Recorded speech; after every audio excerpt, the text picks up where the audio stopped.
Hi, welcome back on Do It Yourself channel. Today I'm gonna show you how to hard reset your Samsung Galaxy A50.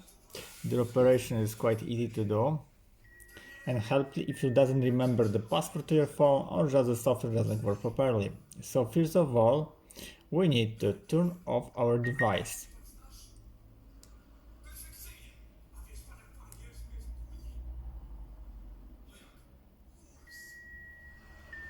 Okay, and now when a phone gonna be turned off, press and hold volume up and power together.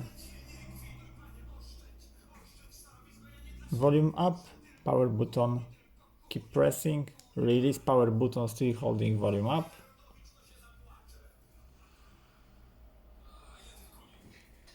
Voila, now we are in secret menu. From we're gonna choose by pressing volume down, wipe data factory reset. Click yes, phone formatting, and now accept reboot system now. Tick.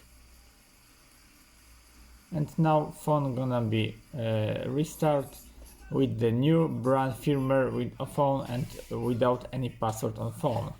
I hope the video is helpful for you. If yes, you can leave like, leave comment and leave subscribe below, and see you by next video. Hey.